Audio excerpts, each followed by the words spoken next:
Tiraram as pilhas do controle. Daí pra ligar a televisão pra ver se tá passando novela. Pessoal, mexe em tudo, né? Ah, não. Me chame não, minha filha. Onde é que tem toalha, senhora? Onde é que tem toalha? Minha toalha. Travou? Amanda, lá no quarto tem um bocado de roupa. Procura lá que a tua toalha tá lá pelo meio. Ah, vou pegar uma aqui. Qualquer uma. Essa daí é dos pessoal, Matheus. Se tiver com a história a ler. Cadê a outra? Tá tudo dia do pessoal. Vocês que estão estendidas, é. Essa branca aí é daqui, né? Não? Abre aí de novo pra me ver. Ai, meu Deus. Vai pra lá?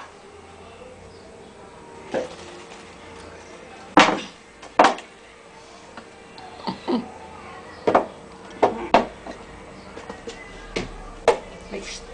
Você é besta. Por causa de você, tá? Eu tenho certeza que tu acha. Me deixa ser abestado, menino. Deixa eu trabalhar.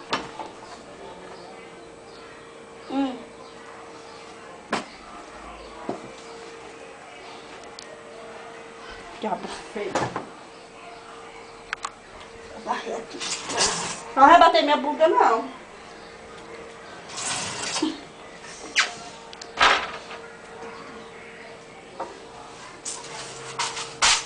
Tá, não vou ligar a patinha que ela me embora.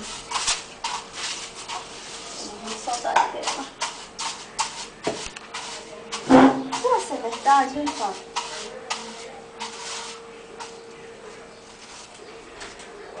Oi, Fábio, deixa de graça, meu filho. Tô aflita.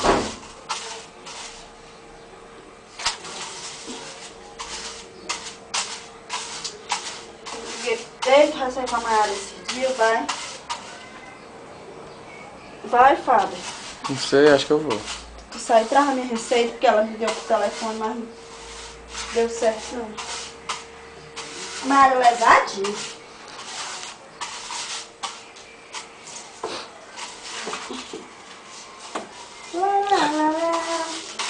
Tá, meu filho, é pra fazer, ah, bichinho. O que você acha? Mas sai da minha cola.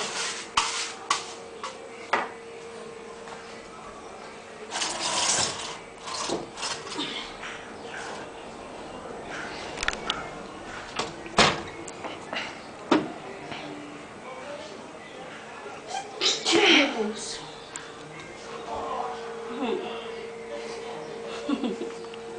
Jesus. Menino, só tu mesmo, menino, pra me fazer rir no momento tão difícil da minha vida.